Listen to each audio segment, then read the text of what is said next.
نے یہ انسان کو کھینچی، ایک جو ہے رزق، جہاں انسان رزق لکھا ہوتا ہے وہاں پر اس کو کھینچ کر لے آتا ہے۔ آپ نے بسا ہوگا کہ اپنی زندگی میں بار بار یہ آزمایا ہوگا کہ جہاں انسان کا ارادہ ہی نہیں ہوتا وہاں پر انسان جا کر کھانا کھا لے۔ تو یہ رزق ہوتا ہے اللہ کی طرف سے، اور مقرر ہوتا ہے یہ رزق انسان کو کھینچ کر وہاں پر لے آتا ہے۔ اور ایک انسان کی موت جہاں لکھی ہو وہیں پر اس کو کھینچ کر لے آتی ہے۔ تو انہوں نے اخلاص کے ساتھ اللہ کی رضا کے لیے یہ ارادہ کیا، اللہ نے ان کے ارادے کو پائے تکمیل تک پہنچایا، اور پائے تکمیل تک پہنچانے کے بعد ان کی قبر بھی بنی جہاں مرکز کی تھی، اور پائے تکمیل تک پہنچی، اور لوگوں کے لیے، مسلمانوں کے لیے جو ہے ایک دین کا مرکز بنا۔ تو لہٰذا نبی کریم صلی اللہ علیہ وسلم نے صحابہ کو جب یہ فیض ظاہر کی تو صحابہ نے فرمایا اللہ کے نبی یہاں یہ جو زمین آپ بتا رہے ہیں یہاں پر یتیم بچے ہیں ان کا بھی حصہ ہے۔ تو انہوں نے فرمایا یتیم بچوں کو جتنا ان کا حصہ اور جتنا ان کا حق بنتا ہے وہ دینا، اور اس کے بعد مسجد بنو، اور جو مکان تھا وہاں پر بالکل ویران اور پرانی قبریں تھی اور کھجور کے درخت میں کچھ بھی اور نہیں تھا، لیکن آپ صلی اللہ علیہ وسلم نے یہ ارادہ فرمایا کہ یہاں پر اللہ کے گھر کو بھی تعمیر ہو۔ تو حضور صلی اللہ علیہ وسلم کے گھر کو، اللہ کے گھر کو جب ارادہ کیا تعمیر کرنے کا، اللہ تبارک و تعالیٰ نے پیغمبر کے ارادے کو پائے تکمیل تک پہنچایا۔ اب یہ سوال ہے کہ آیا کہ زمین کی قیمت جو ہے وہ کس نے ادا کی؟ آپ فرماتے ہیں حضرت الرحمان رضی اللہ تعالیٰ عنہ، اور آپ فرماتے ہیں حضرت عثمان رضی اللہ تعالیٰ عنہ نے ان بچوں کی جو قیمت بن رہی تھی وہ ان کو ادا کی۔ پھر دیکھیں محبوب کل جہان ہے اور رحمت للعالمین ہے، اور یہ فخر ہے کہ گویا ہم اس بات پر فخر کر سکتے ہیں کہ ہمیں اللہ تبارک و تعالیٰ نے نبی کریم صلی اللہ علیہ وسلم کی امت میں ہمیں چنا۔ یہ بھی بہت بڑا اعزاز ہے کہ رب العالمین نے امام الانبیاء کائنات کے گویا فخر اور ایسے نبی جن پر بہت بڑی امتیں بھی ان کے لیے پرست تھی کہ ہم ان کی امت میں ہوں، اللہ تبارک و تعالیٰ نے اس نبی کی امتی ہونے کا ہمیں شرف بتایا۔ لیکن ان کے عمل کو دیکھیں، نبی کریم صلی اللہ علیہ وسلم نے جب مسجد نبی بنانے کا ارادہ کیا تو حضرت عمار فرماتے ہیں میں نبی کریم صلی اللہ علیہ وسلم کے ساتھ جا رہا ہوں اور مسجد کے لیے اینٹیں چن چن کر لا رہے ہیں، تو حضرت عمار فرماتے ہیں میں نے اینٹیں جو ہے وہ چنی اور میں نے کہا اللہ کا نبی ایک میرے سے ایک آپ کی طرف سے لہٰذا میں ان دونوں کو اٹھاؤں گا۔ حضور نے فرمایا اے عمار تجھے باقی لوگ جو ہے وہ ختم کریں گے اور وہ لوگ ایسے ہوں گے کہ وہ جنت کی طرف جائیں گے اور وہ ان کو جہنم کی طرف لے جائیں گے۔ حضور نے وہاں پر اس صحابی کے لیے یہ بات ارشاد فرمائی، اور حضرت عمار جب حضرت علی اور حضرت معاویہ کی آپس میں لڑائی ہوئی اس وقت حضرت عمار شہید ہوئے۔ نبی کریم صلی اللہ علیہ وسلم نے اس وقت بتا دیا کہ اس موقع پر لگی اور وہی موقع آیا اور وہاں پر حضرت عمار جو ہے وہ شہید ہوئے۔ تو اللہ نبی صلی اللہ علیہ وسلم کو صحابہ نے فرمایا اللہ کے نبی آپ تشریف فرماؤ، مسجد کے لیے ہم ڈھونڈ کر لائیں گے اور اس کو ہم بنائیں گے، اس کے لیے دعوت بھی ہم بنائیں گے، لہٰذا آپ بیٹھے ہیں۔ حضور نے فرمایا میرے صحابہ آپ جو عمل کیوں کر رہے ہو؟ اس لیے کر رہے ہیں تاکہ ہم جنت میں چلے جائیں، اور میں بھی یہ چاہتا ہوں کہ یہ اعلیٰ مقام حاصل کریں۔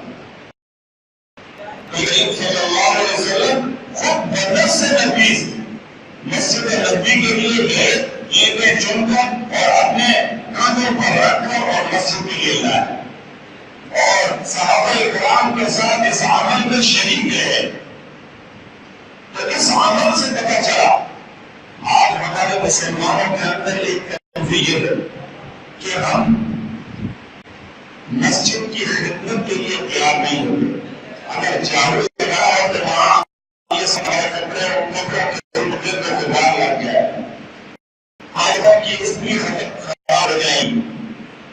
لیکن یہ یاد رکھیں نبی کریم صلی اللہ علیہ وسلم نے جب یہ عمل خود کیا ہے اور اللہ کے نبی نے فرمایا جس نے مسجد کی خدمت کی اور مسجد کے اندر غبار اس بندے کے جسم کے جس حصے پر بھی لگے گا اللہ اس بندے کو حرام کرنا.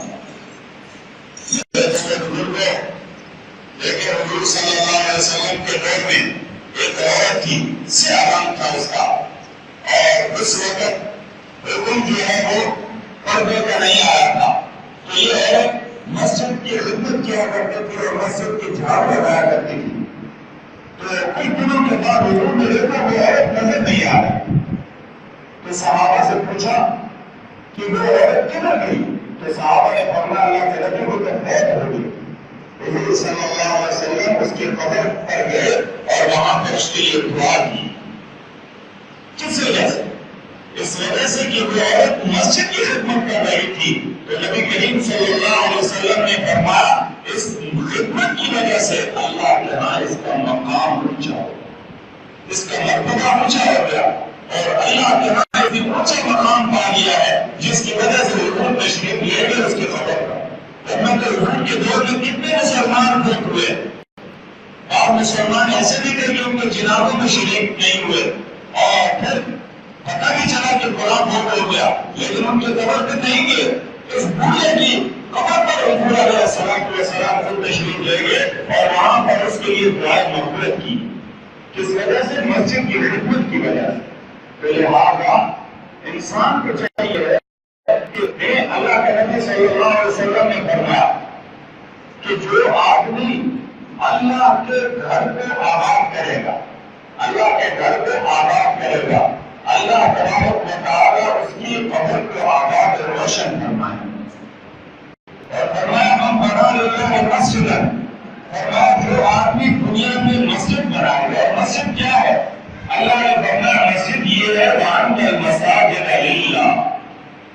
مساجد یہ کسی آدمی کا اس میں کنٹرول نہیں, کوئی آدمی اس کا مالک نہیں ہے.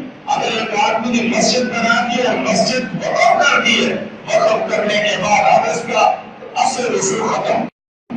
اب وہ ہر مسلمان کے لیے عبادت کے لیے مرکز ہے, ہر مسلمان اس میں آ کر عبادت کر سکتا ہے.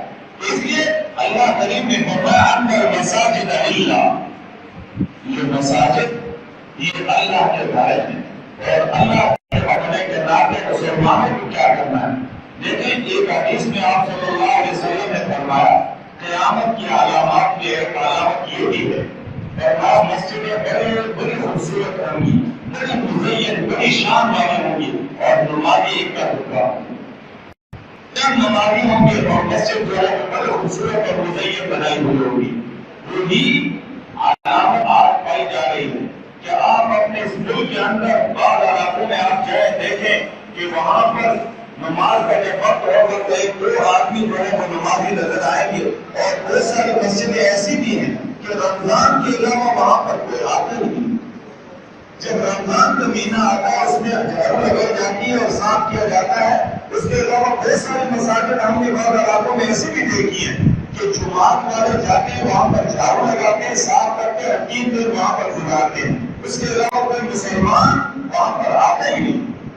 تو لہٰذا مسجد اس کا نام نہیں ہے.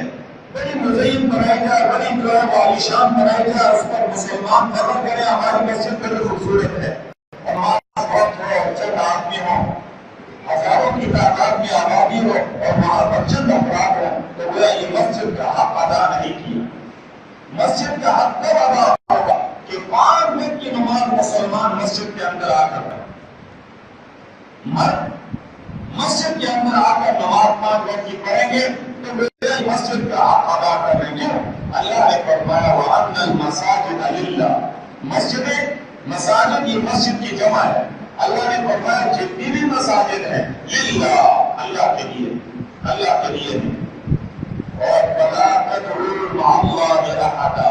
اب مسجد میں آ کر کیا کرنا ہے؟ اللہ کے ساتھ کسی اور کو پکارنا نہیں, کسی کو نہیں پکارنا. اگر مسجد میں ایک آدمی چاہتا ہے کہ مسجد کے آداب کو پورا کرو تو مسجد میں آ کر سوائے ذکر اور اذکار کے، قرآن کی تلاوت کے، نماز کے علاوہ کوئی دنیا کی بات نہ کریں. آج ہی ابن قیم یہ نبی کریم صلی اللہ علیہ وسلم کے صحابی ہیں اور ان کے والد حاتم قائی جو صحابت کے اعتبار سے بڑے مشہور تھے.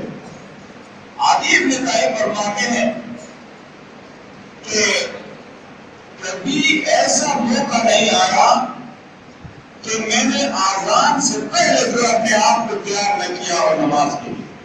زندگی میں کبھی ایسا موقع نہیں آیا کہ میں نے آذان سے پہلے نماز کے لیے تیار نہ کیا ہو اور گویا کہ میں اپنے آپ کو یوں سمجھتا تھا کہ میں نماز ہی کے لیے پیدا ہوں.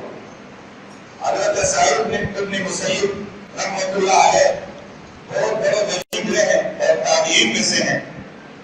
فرماتے ہیں کہ میں مسجد نبی میں فرمایا کہ کبھی ایسا دن نہیں آیا کہ آزان ہوئی ہے اور یہ آزان کے بعد میں مسجد نبی میں آیا. کبھی ایسا دن نہیں آیا. وہ بھی انسان تھے، ان کی بھی خواہشات تھی، ان کی بھی اولاد تھی، وہ بھی دنیا کے کام اور کاج کیا کرتے تھے. لیکن ہمارے کبھی میری زندگی میں کوئی لمحات ایسے نہیں آئے کہ میں آزاد ہونے کے بعد مسجد نبی میں آیا.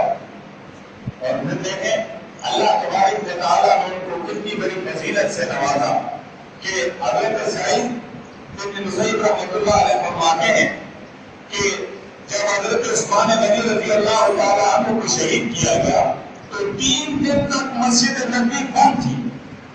مسلمان اس میں آ جا نہیں سکتے تھے، جماعت کی نماز نہیں ہوتی تھی. فرماتے ہیں میں مسجد نبی کے اندر تھا، میں مسجد نبی کے اندر تھا اور فرمایا اس 3 دن کے اندر جو باقی لوگ تھے وہ آتے اور مجھ سے پوچھتے تم کون ہو، تو میں نے اپنے آپ کو اس انداز سے بنا لیا تھا کہ میں ان کو آگے سے جواب نہیں دیتا. تو انہوں نے کہا یہ گنگا ہے، اس کو چھوڑو. تو مجھے گنگا کہہ کر انہوں نے چھوڑ دیا. اور میں 3 دن مسجد نبی کے اندر تھا اور غیر سے دروازہ اور میں اندر تھا. اور فرماتے ہیں کہ مجھے ٹائم میں کوئی پتہ نہیں کہ ابھی مغرب کا ٹائم ہے، ابھی عصر کا ٹائم ہے، ابھی عشاء کا ٹائم ہے. آپ سننے کی فرمایا جب نماز کا ٹائم آتا تو رضا رسول صلی اللہ علیہ وسلم سے چھوٹی نماز کی آواز آتی تو میں اپنی نماز فوراً آتا تھا. رسول صلی اللہ علیہ وسلم سے جماعت کی نماز کی آواز آتی اور میں سمجھ لیتا کہ اب نماز کا ٹائم ہے. اور 3 دن تک میں نے اسی طرح 3 دن تک. تو دیکھیں اللہ تبارک و تعالیٰ نے یہ مقام ان کو کیوں عطا فرمایا؟ اس لیے کہ انہوں نے اپنے آپ کو نماز کے لیے وقف کیا تھا اور نماز کی عظمت اور شان ان کے دل کے اندر راسخ ہو چکی تھی. اللہ کریم نے ان 3 دنوں میں بھی اس کو نماز پڑھنے سے محروم نہیں کیا بلکہ رضا رسول سے آواز آتی اور وہ فوراً نماز پڑھ لے. تو ہمارا یہ بھی ایمان ہے کہ نبی کریم صلی اللہ علیہ وسلم اپنا روزے اطہر میں زندہ ہے اور انبیاء اپنے روزوں میں زندہ ہے اور وہ نماز پڑھتے ہیں. اور پھر ہمارا اس بات پر بھی ایمان ہے کہ نبی کریم صلی اللہ علیہ وسلم کے روزے اطہر پر اگر کوئی آدمی جاتا ہے اور سلام پیش کرتا ہے تو نبی کریم صلی اللہ علیہ وسلم اس کو خود سنتے ہیں اور اسے جواب دیتے ہیں. اور اگر دور دراز سے اگر نبی کریم صلی اللہ علیہ وسلم پر درود بھیجا جائے تو فرشتے اس کے لیے مہر ہیں کہ وہ درود لے کر بھیجتے ہیں، پہنچاتے ہیں اور ساتھ ساتھ یہ بھی بتا دیتے ہیں کہ یہ آپ کے فلاں امتی دن فلاں نے جو ہے یہ تحفہ بھیجا. تو دیکھیں مسجد نبوی میں نماز کی پابندی کی وجہ سے اللہ تبارک و تعالیٰ نے حضرت سعید ابن مسیب رحمۃ اللہ علیہ کو اتنا بڑا مقام عطا.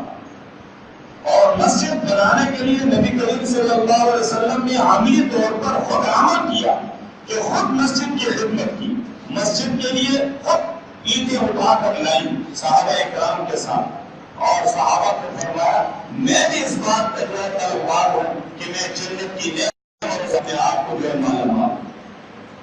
تو امت کے لیے یہ درس ہے کہ مساجد کو آباد کرنا، مساجد میں 5 وقت کی نماز تکبیر اولیٰ کے ساتھ پڑھنا، دیکھیں مسلمانوں نے یہ بھی غلط عمل بنا لیا ہے، چونکہ کہ دن کتنی کثیر تعداد میں اور 5 وقت کی نمازوں میں نہیں ہو، تو یہ مسجد کا حق ہم ادا نہیں کر رہے۔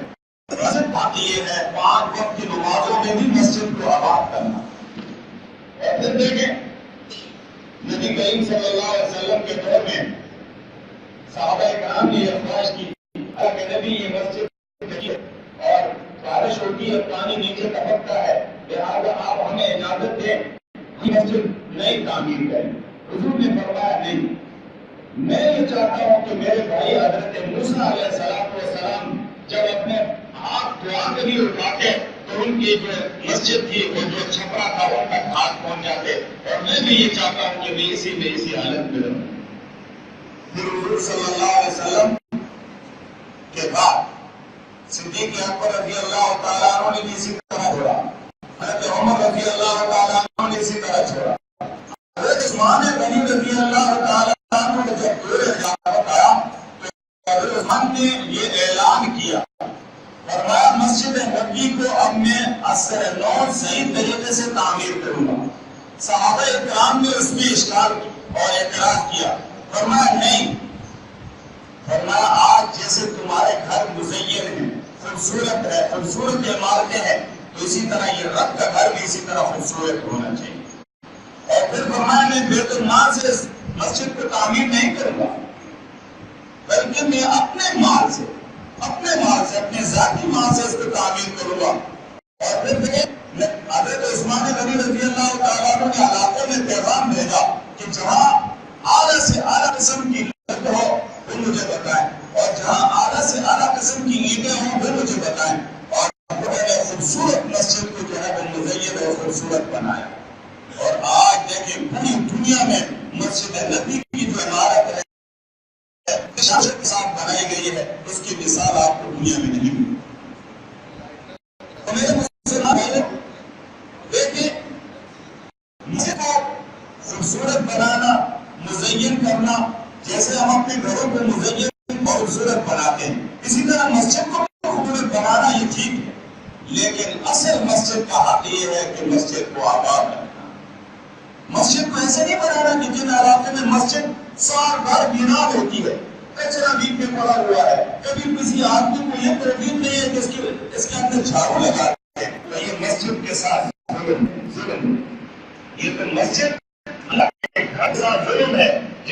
جس کا اگر ایمان ہو تو ان کا کیا عالم ہوگا، اور اگر اللہ کے گھر کو ہم ویران کرنے کی کوشش کریں گے تو پھر ہمارے گھر کی ویران رہیں گے، وہ کبھی آباد نہیں کر سکتے۔ اس لیے میرے دوست بزرگوں، دیکھیں مسلمانوں کی کوششیں، مسلمانوں کی دعائیں اور مسلمانوں کی جدوجہد کا نتیجہ ہے اللہ نے یہ گھر تعمیر کیا اور مسلمانوں سے تعمیر کروایا، اور اتنا جلد جو ہے وہ اللہ نے اس کو تکمیل تک پہنچا۔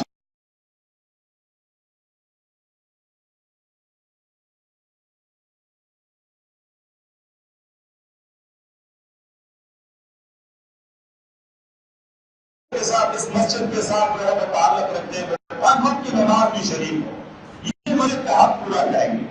اور دوسری نمبر پر جنہوں نے اپنا پیسہ لگایا ہے وہ ارادہ یہ کریں کہ یہ اللہ کا گھر ہے اور اللہ کی رضا کے لیے ہم نے سب کچھ لگایا۔ اگر اس میں ذرہ برابر میں ریا، دکھلاوا، نام و نمود آ گیا تو پھر اس کو کچھ بھی نہیں ملے گا، کچھ بھی نہیں ملے گا۔ وہ شاید کہ دنیا میں اس کی تعریف ہو یا نہ ہو، وہ شاید کہ دنیا والوں کی تعریفوں سے کچھ محروم اور اللہ کے ہاں اجر عظیم سے بھی محروم۔ اس لیے اس بات کا بھی خیال رکھنا ہے، تو لہٰذا باتوں کا ہمیں خیال رکھنا ہے۔ لیکن آپ صلی اللہ علیہ وسلم نے فرمایا جس نے مسجد دنیا میں بنائی، خوبصورت مسجد بنائی، اللہ اس کے لیے جنت میں خوبصورت محل بنائے۔ جس نے مسجد کو روشن کیا، اللہ اس کی قبر کو روشن فرمائے، اور جس نے مسجد کو آباد کیا، اللہ تبارک و تعالیٰ اس کے گھر کو آباد فرمائے۔ تو لہٰذا فضائل بھی ہے اور فضائل کے ساتھ ساتھ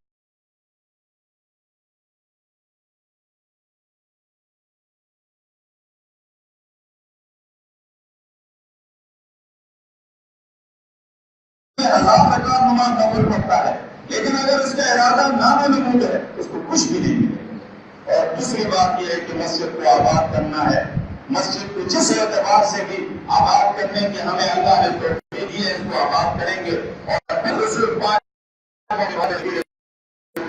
آج یہ عزم کریں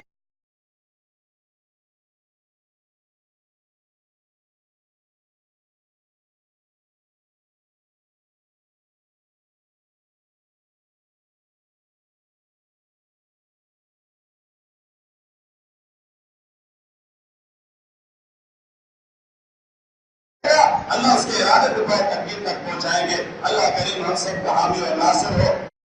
وآخر دعوانا الحمدللہ رب العالمین۔